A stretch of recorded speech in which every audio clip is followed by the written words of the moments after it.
बिस्मिल्लाहिर्रहमानिर्रहीम। अस्सलाम वालेकुम स्टूडेंट्स। 10th केमिस्ट्री के हवाले से आज हमारा चैप्टर नंबर 11 और लेक्चर नंबर है 12। ऑर्गेनिक केमिस्ट्री हम के हवाले से ये हमारा नया चैप्टर है जो आज डिस्कस करने जा रहे हैं इसके इंट्रो के हवाले से। डियर स्टूडेंट्स, ऑर्गेनिक कंपाउंड्स के बारे में 1828 से पहले तक यही माना जाता था कि ये कंपाउंड्स प्लांट्स और एनिमल से हासिल किए जाते हैं। इसके बारे में लवाइजे ने बता दिया कि कार्बन, हाइड्रोजन और ऑक्सीजन ये एलिमेंट्स होते हैं इन कंपाउंड्स में जो प्लांट से हासिल करते हैं, और जो एनिमल से हासिल होते हैं उनमें carbon, hydrogen, nitrogen, oxygen, sulphur और फास्फोरस वगैरह पाए जाते हैं। फिर एक साइंटिस्ट है जैकब बर्ज़ेलिस, उन्होंने 1809 में यानी कि 1809 में उन्होंने एक थ्योरी पेश की थी जिसे नाम दिया जाता है वाइटल फोर्स थ्योरी। इस थ्योरी के मुताबिक ये है कि ऑर्गेनिक कंपाउंड्स को लेबॉरेटरीज़ में तैयार नहीं किया जा सकता, क्योंकि ये कंपाउंड्स एक ख़ास फोर्स के ज़ेर असर तैयार होते हैं। ऑर्गेनिक कंपाउंड के हवाले से बात है कि because they were suppose to be synthesised under the influence of a mysterious force called vital force. एक ख़ास किस्म की फोर्स जिसे वाइटल फोर्स कहते हैं, उसके ज़ेर असर ये कंपाउंड तैयार होते हैं, और इसी बेस पर इस थ्योरी का नाम दिया जाता है वाइटल फोर्स थ्योरी। और ये लेबॉरेटरीज़ में तैयार नहीं किए जा सकते। फिर हुआ यूँ कि 1828 में एक साइंटिस्ट है जिसका नाम है वोलर, उसने ऑर्गेनिक कंपाउंड लेबॉरेटरी में ही तैयार किया और अमोनियम सायानेट को NH4CNO अमोनियम सायानेट को उसने क्या किया, हीट किया, और रीअरेंजमेंट के बाद आप देखेंगे कि एक नया कंपाउंड बनता है जिसे यूरिया कहा जाता है, जो कि ऑर्गेनिक है। फार्मूला इसका H2NCONH2 बनता है। वही कुछ है लेकिन रीअरेंजमेंट हुई है। अब ये इनऑर्गेनिक है और ये एक ऑर्गेनिक है, और इसने ये बता दिया कि ये लेबॉरेटरीज में भी तैयार होते हैं। इसके बाद एक और साइंटिस्ट आया कोल्बे ने, उन्होंने भी 1845 में एसिटिक एसिड लेबॉरेटरी में प्रिपेयर किया।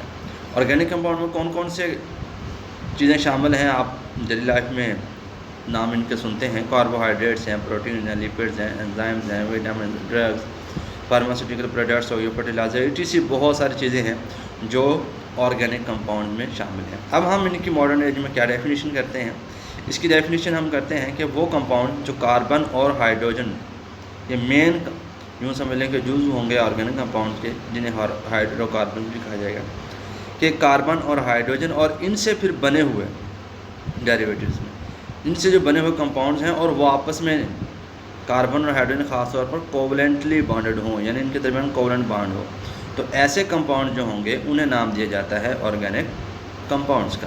और इन कंपाउंड्स की जो केमिस्ट्री है उसे नाम दिया जाता है ऑर्गेनिक केमिस्ट्री, जो हम डील्स करते हैं with the study of hydrocarbons, यानी हाइड्रोजन और कार्बन ख़ास तौर पर, और इनसे फिर बने हुए मज़ीद जो कंपाउंड होंगे उनकी केमिस्ट्री को ऑर्गेनिक केमिस्ट्री का नाम दिया जाता है।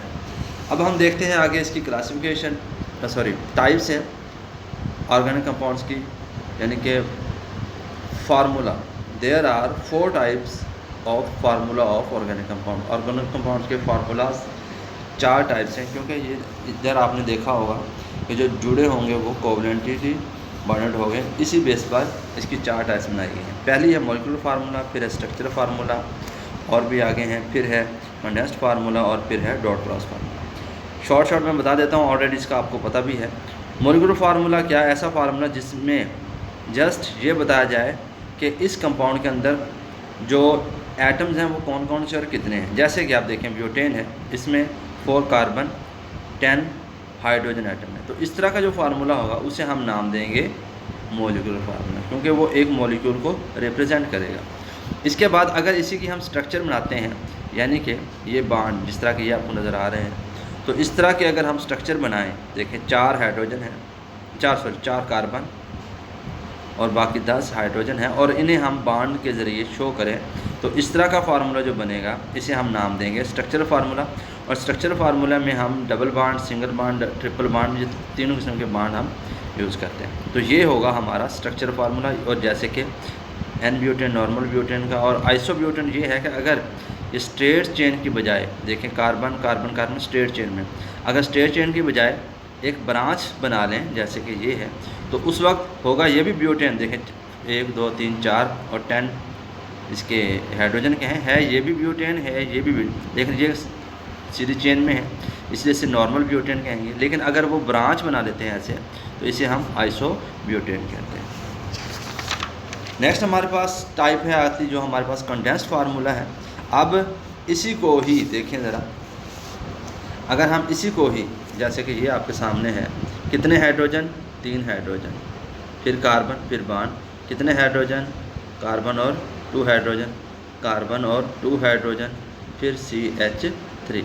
अगर इसे हम इस तरह लिख दें, गौर से देखिए, ये 3 2, इस तरह अगर फार्मूला बना दें तो ये फार्मूला हमारा क्या रहेगा, कंडेंस्ड फार्मूला। ये आपके सामने जैसे बना हुआ नॉर्मल ब्यूटेन का है। और उसी तरह अगर ब्रांच वाले का यानी आइसो ब्यूटेन को भी इस तरह लिख दें तो ये आइसो ब्यूटेन का फार्मूला है। तो इस तरह अगर हम फार्मूला को रिप्रेजेंट करें तो ये होता है हमारा कंडेंस्ड फार्मूला। फिर है हमारा electronic R dot cross formula. ये ऑलरेडी आपको पता है कि इलेक्ट्रॉन्स को हम एक एटम के इलेक्ट्रॉन को डॉट से दूसरे को क्रॉस से ज़ाहिर करते हैं। सिंगल एटम हो, सिंगल बॉन्ड हो तो एक यानी एक ही पेयर होगा, डबल हो तो 2 पेयर होंगे, इस तरह ये चलता है।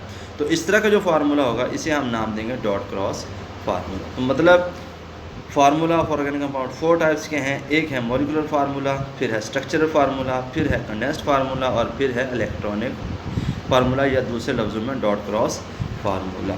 तो डियर स्टूडेंट्स, ये है हमारे पास। और नेक्स्ट पेज पे भी आपके सामने कुछ एग्जांपल्स दी हुई हैं।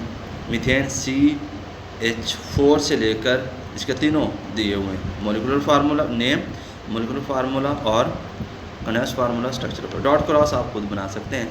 तो ये 10 तक C10H22 जिसे हम डिकेन कहेंगे, ये पूरे दिए हुए हैं। ये भी आपने अंडरस्टैंड करने हैं और इसकी प्रैक्टिस भी करनी है। तो ये था हमारा आज का लेक्चर। नेक्स्ट लेक्चर के लिए इजाज़त, अल्लाह हाफिज़।